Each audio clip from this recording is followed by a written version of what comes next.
Para estabelecer um ambiente de confiança, eu tenho que acreditar no seu comportamento. Quase como se fossem os inegociáveis. Absolutamente inegociável. Não tem. Mais de 90% das pessoas que assistem os vídeos não estão inscritos. Então inscreva-se no canal para ajudar o YouTube a compartilhar esse vídeo com mais pessoas e ative as notificações para ficar sabendo assim que sair vídeo novo. Bom, a gente falou muito sobre dados. Boa. Eu falo muito sobre dados, né? Essa frase de dados não é uma frase minha, né? Mas de fato hoje a gente se baseia muito em dados. E você foi um dos pioneiros, sem dúvida nenhuma, assim, né? Eu vejo, vou olhar ali uma coisa muito milimétrica a trazer essa metodologia, essa técnica. Eu queria entender mais qual foi a tua inspiração, de onde veio? Eu li Moneyball, o homem que mudou o jogo, né? Foi como traduziram Moneyball, o nome do livro, original do filme, e fizeram um filme. O Brad Pitt, né? Brad Pitt, que é muito bacana. Maravilhoso. Porque ele é mesmo que eu não gosto de esporte, ele é interessante em vários aspectos, ele é bacana. E é uma história real. Billy Beane, ele existe, que é o Tom Brady no negócio, e como é que ele muda o estilo de liderança dele. Agora, o braço direito dele, que ele traz para transformar o time dele, é um cara de estatística, de dados, de análise de dados. E ele o homem que mudou o jogo, porque ele mudou o jogo a partir de dados.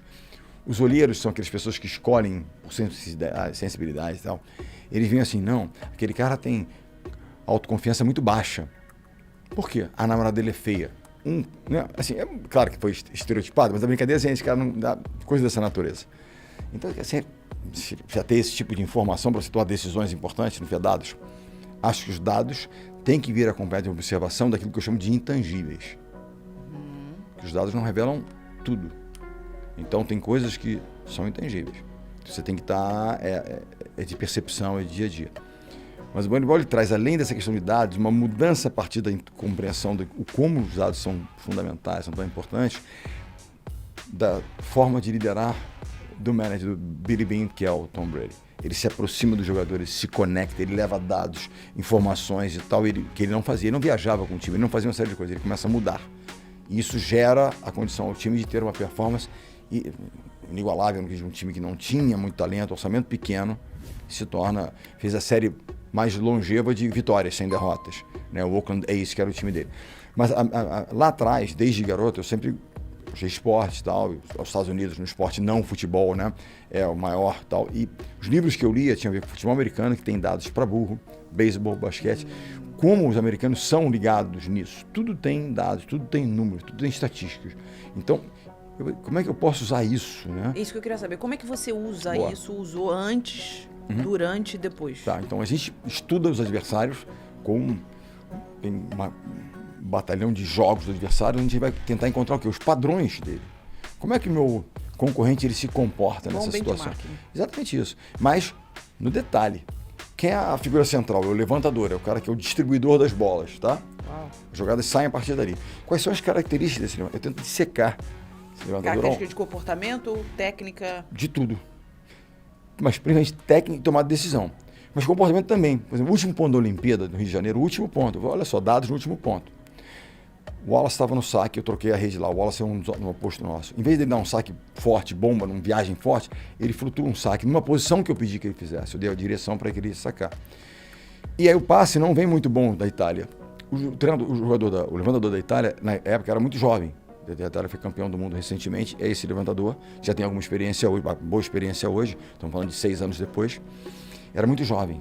O passe não vem perfeito. Ele vai arriscar algo difícil ou ele vai na segurança, buscando aquele jogador de segurança?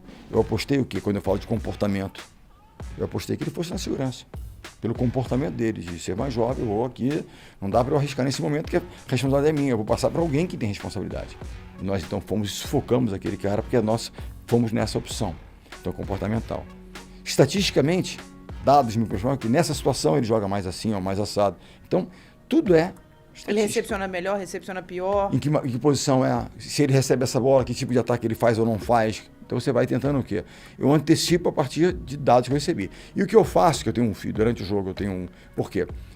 O meu estudo eu estudei o mercado. Tá. Mas aí eu estou no online. O mercado começou a mudar. Sem dúvida. Tem que ajustar. Então o que eu faço? Tá batendo o que a gente estudou. Olha, eles mudaram um pouco nessa posição aqui. Aí eu vou e ajusto. o meu plano de ação em função do ajuste que está acontecendo ali. Então, no online, a minha estatística está lá fora, meu assistente aqui, vão recebendo online e eu vou recebendo aqui. Do que nós estudamos e do que está acontecendo naquele momento. É quase como se você estivesse fazendo uma validação ali, um ajuste fino, você Exatamente, planejou. Exatamente. E aí, no momento, você consegue fazer aquele manejo ali. Investimento, você estuda anteriormente. Pô, vamos investir aqui, vamos comprar tal, vamos fazer tal. O mercado começa a mudar. Não, vamos vender, não, vamos segurar um pouco mais, vamos comprar um pouco mais, o preço está caindo. Então, o que é que seja? Vamos buscar um preço médio. Você vai fazer, porque o mercado está mostrando para você naquele momento, você vai ajustar um pouco daquilo que você estudou, que você sabe profundamente. E o pós? Aí eu não avalio o adversário, eu avalio muito mais nós. Por quê? Para eu poder treinar e capacitar o time pós aquela partida, vitória, derrota, o que é que seja, eu avalio como é que foi o nosso desempenho em cada um dos fundamentos. Então eu preciso melhorar a linha de passe, então eu preciso trabalhar mais recepção do saque. Você avalia cada um? Claro, cada um individualmente e cada um dos nossos fundamentos e cada um dos jogadores. Por quê? Os jogadores têm funções diferentes. Então eu preciso trabalhar aquilo onde eles... Né? Agora, uma das coisas que ao longo do tempo eu tentei mudar e estou tentando, nós focamos muito. Você tem um colaborador que ele, de repente, ele é fraco em determinado fundamento lá qualquer. Você foca naquilo, vamos lá. Não, exatamente. Fortalecer o que ele tem de forte. É impulsionar o que ele tem de forte. No nosso caso, aquilo que ele é mais fraco, se ele não der prejuízo, tá bacana. Porque o que ele tem que fazer ali é fazer a diferença no que ele é forte. Ele não pode dar prejuízo ali. Ele tem que estar no básico ali, ok. Não espero dele uma grande atuação naquilo ali. Mas se ele não der prejuízo ali e ele fizer o que ele faz excepcionalmente bem, bacana. Mas ao longo do tempo, a minha fixação era, ele tem que melhorar, o que melhorar, mas não imaginar que ele vai... que ele vai fazer um turnaround ali. Não vai. E aí você deixa de valorizar e de trabalhar aquilo que ele já tem uma grande força que ele pode se tornar excepcional. E é importante essa tua fala, porque eu faço sempre um assessment, né, junto com o meu time, a gente, e o próprio nós, assim, a gente sempre entende, assim, o que eu tenho de ponto forte, né, que se chama Strength Finder, né, então ele analisa o que você tem de ponto forte, o que você tem de ponto fraco, porque no fim é pegar a pessoa certa e botar no lugar certo. Sempre. Porque às vezes você faz uma análise, né, e aí, né, você tem lá um cargo, vamos dizer assim, de vendas ou financeiro. Não adianta, aquela pessoa não é aquela pessoa para aquilo. É isso. A grande questão é a seguinte, né, a pessoa tem um desempenho ruim, né, o líder, a primeira coisa que ele faz não é apontar dedos. Porque a responsabilidade de distância é nossa. É nossa. Nós escalamos ali. É isso. E eu digo sempre isso. Não são os melhores, são os certos. O cara pode ser o melhor em finanças, ele é o melhor em sem produto. Dúvida, sem dúvida. Então está mal escalado. De quem é que escalou? Quem é que colocou? Quem é que criou a disposição ali?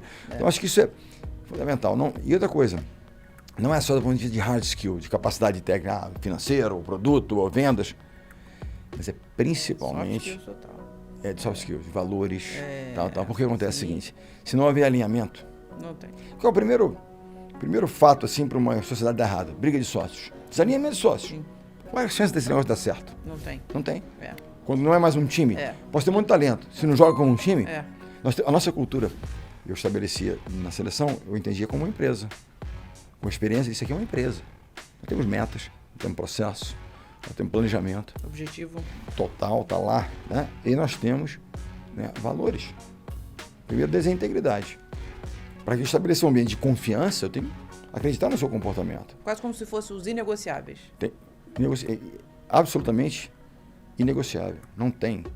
O líder é o guardião de valores. Esses valores não aceitam transgressão. O líder é um guardião de valores. Esse eu ouvi do Marcel Teller em 2007, tomei como mantra. Eu posso negociar o horário com você, a cor da camisa, o treino. Mais valores, não tem negociação.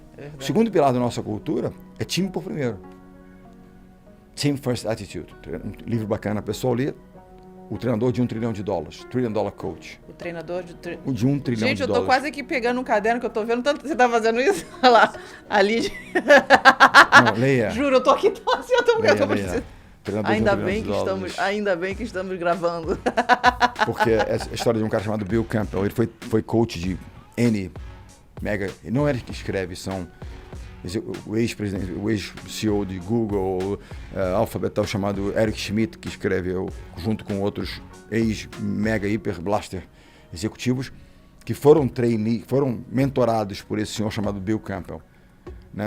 Steve Jobs foi mentorado por Bill Campbell. Ele foi e quando ele fala treinador de $1 trilhão, porque as empresas somadas desses caras que dão depoimento sobre ele, hoje valem muito mais do que $1 trilhão. Alguns anos atrás valiam em torno de $1 trilhão, entendeu? E realmente é um cara excepcional e eu acho que é um dos grandes livros de liderança. Então vale a pena. Outro dia me convidaram, acabei não participando, porque é tanta coisa, prefácio de livro, amigos pedem. É difícil escrever um prefácio, não é uma coisa simples. Então, eu, esse último semestre, eu escrevi uns 8 prefácios de livros nesses últimos meses. Mas, assim, com o maior prazer, porque são pessoas muito especiais para mim. Então, bacana. Mas não é simples o processo. Assim, esse é um dos livros que eu digo assim, que as pessoas gostariam de ler. Sabe aquela história? Você gostaria de tomar um café da manhã com quem? Infelizmente, ele já morreu, Bill Campbell. Não seria o cara que eu escolheria para tomar um café da manhã. Porque tem muitas coisas muito legais ali, sabe? O Bill, esse senhor. E ele veio do esporte, ele formou em economia como eu, e ele jogava futebol americano, tentou ser um treinador de futebol americano, não deu muito certo, ele acabou voltando para o mundo corporativo e se tornou um cara maravilhoso.